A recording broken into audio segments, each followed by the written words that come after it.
Martes 30 de enero del 2024. Bienvenidos nuevamente. Este es el Bhagavad Gita Podcast. Estamos sobre texto 48 en el capítulo 2.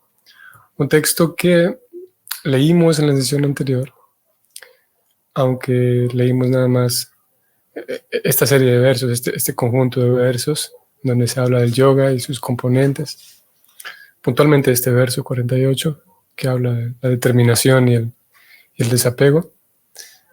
Pero no leímos el comentario, así que vamos a detenernos aquí nuevamente para leer el verso completo con su traducción y el significado que escribe Srila Prabhupada.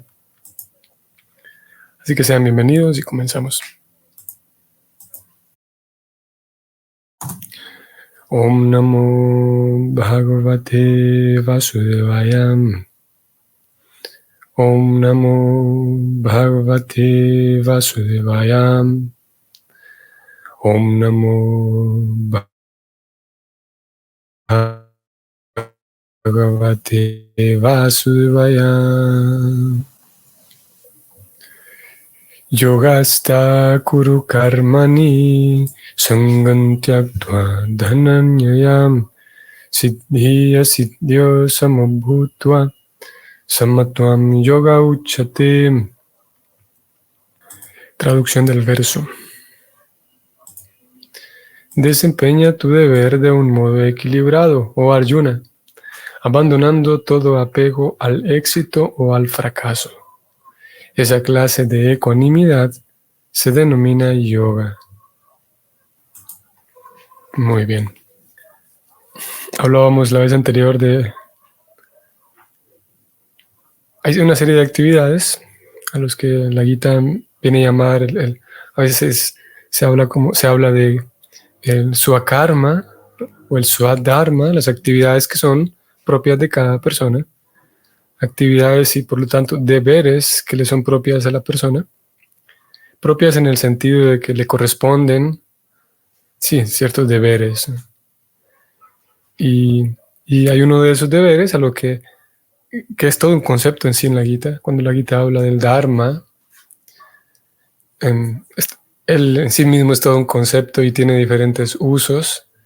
Esta idea del Dharma, y que está presente también aquí en estos versos que hemos estado leyendo estos últimos días. Krishna en el texto anterior, 47, hablaba de karmani, de tus actividades. Y hoy vuelvo a hablar de karmani, de las actividades, que se traduce también, si lo estamos viendo aquí en pantalla, se traduce también como tus deberes. Si bien es verdad, karma se puede traducir como simplemente acción o actividades. En este verso, esta palabra karma, que viene a formarse como karmani, se traduce también como deberes. Y hay, como dije, alguna relación entre el karma y el dharma en este sentido. Siendo karma actividades que me corresponden, eso como deberes. Y dharma a veces incluye una noción de aportar al bienestar social. No solo social, sino universal, digamos, cuando hablamos de dharma. Entonces cada quien tiene su dharma, sus deberes, y para ese dharma debe realizar ciertas actividades, cierto karma. Entonces, aquí en este verso, Prabhupada utiliza esta palabra karmani, traducida como deberes. Si bien es verdad, como dije, pudo haberlo traducido simplemente como acciones, ¿no? Entonces, esos deberes, esas acciones, se le piden a todos, a todo el mundo, se le piden que actúe de tal manera que propicie el bienestar universal. Cuando hablamos de bienestar universal nos referimos a todos los demás seres vivos, al entorno también, que la persona con sus actos propicie el bienestar para el entorno. Y son esas actividades las que, entonces Krishna, esto lo hablábamos la vez anterior, ¿no? Son esas actividades a las que Krishna hace referencia aquí, que no debe, lo ideal es que no se detengan. Lo ideal es que uno realice tales actividades, tales deberes, pensando en el aporte que uno mismo está haciendo, no tanto en cuánto va a recibir, no tanto cómo va a ser el resultado. Todo esto lo hemos venido hablando en los últimos días, sino más bien enfocado en cumplir con su deber. Aquí también quisiera mencionar algo que no estoy seguro si yo lo incluí en la sesión anterior o en la sesión previa. Yo decía que, hablando de la autoridad de la Gita, y decía que al menos 1 billón de personas aceptan la Gita, y resulta ser que, al menos en el uso que en español le damos a estos números, 1 billón es más bien 1 millón de millones, sí, 1 millón de millones. Y no hay 1 billón de personas, por lo tanto. Más bien es, a lo que yo quería referirme es a que sí, bueno, yo lo decía, ¿no? Que al menos en la India, que ya su población es mayor a 1.000 millones, y que por cultura se le da la autoridad que tiene la Gita. Claro, diferentes personas lo comprenden de diferente manera al texto, pero en general todos saben que la Gita es un libro muy autorizado, es el libro autorizado. Entonces, el término correcto no era 1 billón, sino más bien 1.000 millones. Vamos a ir entonces al significado escrito por Srila Prabhupada. Krishna le dice a Arjuna que debe actuar en el plano del yoga. ¿Y qué es ese yoga? Yoga significa concentrar la mente en el Supremo mediante el control de los sentidos, los cuales siempre están perturbando. ¿Y quién es ese Supremo? a ver, vamos por partes. En la sesión anterior decíamos que yoga tiene estos 2 componentes, el desapego y la ecuanimidad. La ecuanimidad, decíamos, en tanto que la persona, independientemente de lo que ocurre, ya sea externamente, cambios externos, o ya sea la fluctuación interna de las emociones, aún así la persona se mantiene ecuánime en la ejecución de sus deberes, decíamos. Y al mismo tiempo se mantiene desapegado. Esos eran los 2 componentes que nombrábamos en la sesión anterior. Ahora Prabhupada aquí lo pone todavía más profundo el asunto, como debe ser. O sea, el Prabhupada nos lleva aquí a donde debe ser. Y es que él dice que, no solamente es actuar con determinación, actuar, sí, con ecuanimidad y con desapego, sino que para tener un yoga todavía más real y para que realmente ocurra el yoga, el vínculo, entonces la mente de uno no solamente debe estar libre de apego, sino que más bien debe estar centrada en el Supremo. Y como dije, ya este es otro nivel, y ese es el nivel principal, el verdadero lugar a donde la Gita busca llevarnos. No solamente, claro, porque este nivel ya trae implícito el amor, y es por esa razón que es el lugar importante al cual llegar, porque ya no solamente es actuar con una mentalidad ecuánime, con una mentalidad equilibrada, pero cuando hablamos de ecuanimidad y equilibrio todavía no hay necesariamente amor, pero cuando hablamos de centrar nuestra atención en el Señor Supremo, que Prabhupada lo va a desarrollar un poco más acá, aparte, y sin duda que hay ecuanimidad y hay desapego, como lo hemos venido diciendo, pero al mismo tiempo hay el sentido de ofrenda, el sentido de vincularse amorosamente con el Señor Supremo. Y como dije, este es el estado principal, el lugar principal a donde hace falta llegar, porque el alma, en el fondo, el alma busca un ambiente en el cual expresar y moverse, digamos, desenvolverse libremente en un intercambio amoroso. Y el alma busca esos ambientes de tantas maneras. Incluso la persona puede no saberlo, así de manera directa o conceptual, pero la persona está buscando, todo el mundo está buscando, todas las almas están buscando un ambiente o ambientes en los cuales poder desenvolvernos amorosamente, o sea, recibir afecto, recibir cariño, recibir amor, recibir amistad y también poderlo expresar. Y como escribió, vamos a ver si lo puedo tener aquí a mano, como escribió George Harrison. Vamos a ver si lo incluyen aquí en esta. Sí. Vamos a leer estas palabras de George Harrison, que están incluidas en este libro. Voy un poco más atrás, en la biblioteca. Krishna, la fuente del placer. Este libro que contiene las historias de Krishna. Si entramos aquí, no sé si todos lo sepan, pero si no, lo mencionamos de paso. Que para la publicación de este libro, Srila Prabhupada le pidió ayuda a George Harrison. Ellos se conocían y tenían una relación interesante. Entonces Prabhupada le pide ayuda a George Harrison. Y entonces él financia o parte para la publicación de este libro, da un dinero suficiente para ello. Y él escribe estas palabras antes de la introducción al libro. Y Harrison dice lo siguiente, vamos a leerlo. Todo el mundo está buscando a Krishna. Algunos no se dan cuenta, pero lo están haciendo. Y Harrison pasa a explicar un poco más el tema. Muy interesante, sin duda. Pero veníamos nada más a recoger estas dos líneas. Todo el mundo está buscando a Krishna. Algunos no se dan cuenta, pero lo están haciendo. Interesante.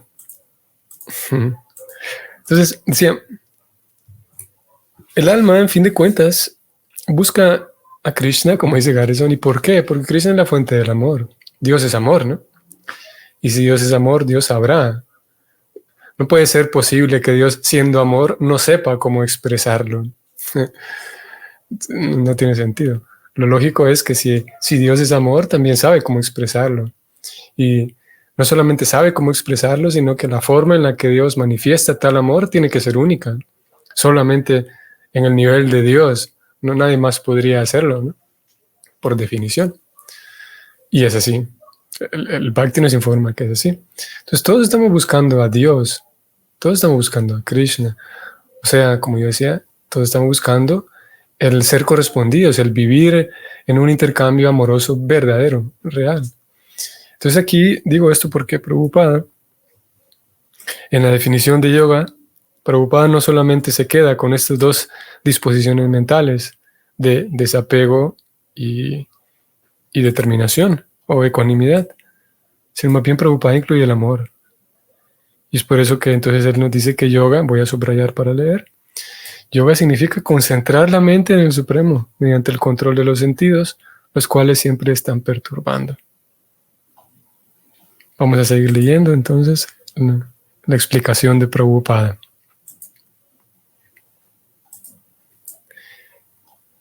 Si yoga es concentrar la mente en el Supremo, ¿quién es el Supremo? El Supremo es el Señor. Y como él mismo le está diciendo a Arjuna que pelee, Arjuna no tiene nada que ver con los resultados de la pelea. La ganancia o la victoria son asuntos de Krishna. A Arjuna simplemente se le aconseja que actúe según los dictados de Krishna. Seguir los dictados de Krishna es verdadero yoga, y eso se practica en el proceso denominado conciencia de Krishna. Únicamente mediante el proceso de conciencia de Krishna puede uno renunciar al sentido de propiedad. Uno tiene que convertirse en el sirviente de Krishna o en el sirviente del sirviente de Krishna. Esa es la manera correcta de desempeñar el deber con conciencia de Krishna, que es lo único que puede ayudarlo a uno a actuar en el plano del yoga. Prabhupada, como dije, Prabhupada está llevándonos más profundo aquí todavía. Viene hablando del sentido de propiedad.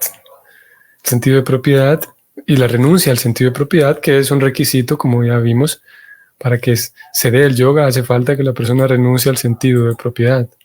Prabhupada está argumentando aquí que solamente mediante el proceso de conciencia de Krishna es que uno puede llegar al punto de renunciar a ese sentido de propiedad. Y ha definido qué es el proceso de conciencia de Krishna. El proceso de conciencia de Krishna es seguir los dictados de Krishna. Ese es verdadero yoga. Nosotros podríamos pensarlo de esta manera. Si tenemos una habitación la cual observamos que se encuentra en desorden y que hay cosas que están desubicadas fuera de su lugar en una habitación, como digo. Vamos a suponer que necesitamos utilizar la mesa para trabajar o para comer, para lo que sea. Pero hay desorden en la mesa y cosas que están allí fuera de su lugar.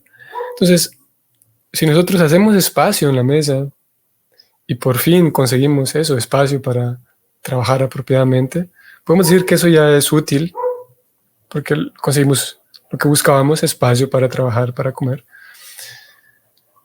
Sin embargo, hay una diferencia entre limpiar la mesa de los objetos que están desordenados y ubicar esos objetos donde corresponden. Esa es la diferencia. En esta segunda opción se cumplen dos objetivos de una vez. Y es que, sí, limpio la mesa, ya la tengo despejada y limpia, pero al mismo tiempo todas aquellas cosas que están en desorden ya están en su lugar. Diferente de solamente limpiar la mesa y poner esos mismos objetos en cualquier otro lugar. Siempre en desorden, pero en otro lugar, consiguiendo el objetivo de limpiar la mesa. Entonces Krishna, o más bien Prabhupada en este verso, está, como dije, llevándonos a otro nivel, que significaría ya no solamente llevar una vida ordenada, llevar una vida equilibrada, llevar una vida en desapego, que eso estaría bien, eso sería comparado a limpiar la mesa, pero todavía no ordenar las cosas en donde van.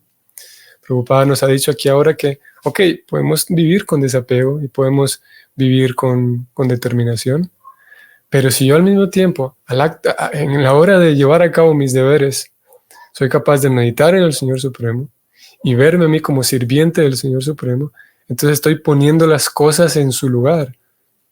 Y la cosa más importante que hay que poner en su lugar es el ser. Hemos venido hablando de una actitud mental, hemos venido hablando de la mente, hemos venido hablando de acciones, deberes, pero hay otro componente aquí que es el ser, que es la persona. Y ese ser, que somos nosotros, también necesita ponerse en un lugar, necesita ubicarse, como se puede decir popularmente. Le pedimos a alguien que se ubique o alguien nos pide que nos ubiquemos. Entonces el ser necesita ser ubicado y el lugar donde a él, el ser, le corresponde ubicarse es como sirviente de Krishna, es el refugio de Krishna, como la escritura lo llaman. Y ahora sí, ya no solamente tenemos despejada la mesa, sino que sí, la tenemos despejada, pero las cosas están en su lugar.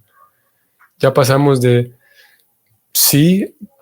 hablar de desapego al resultado y constancia y determinación, pero ahora estamos hablando de una actitud, de una disposición que tiene el alma, el ser, de actuar como sirviente del Señor Supremo.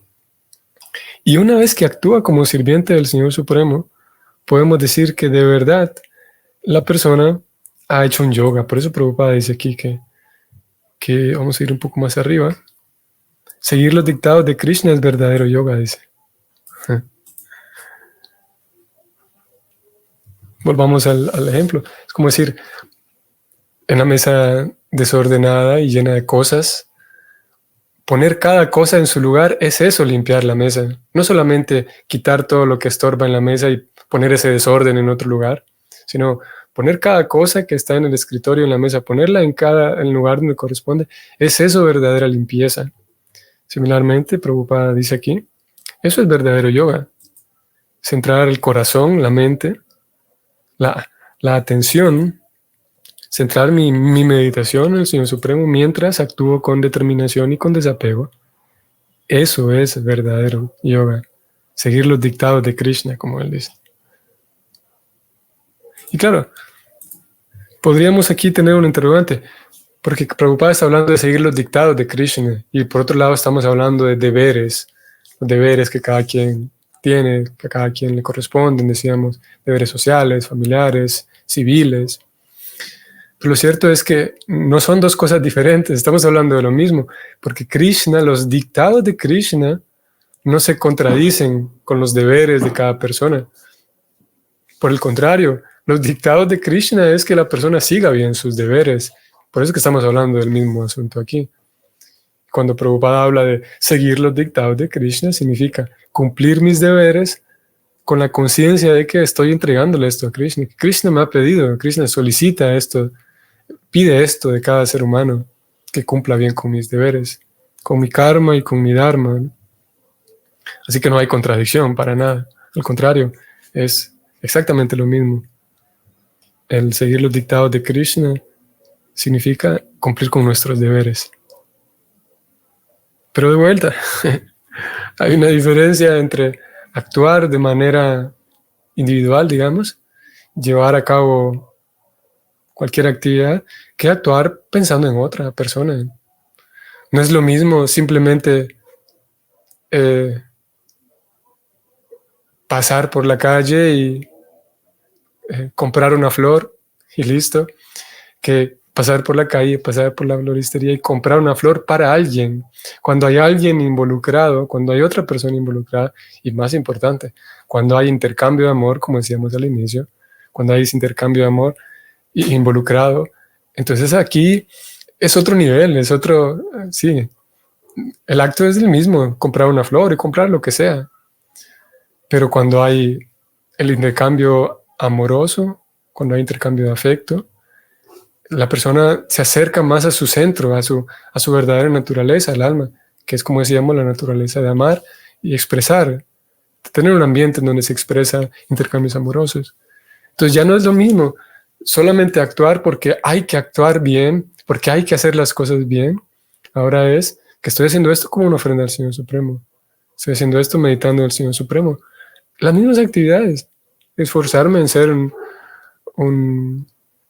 una buena ama de casa, un buen profesor, un buen lo que sea. Todos nuestros deberes.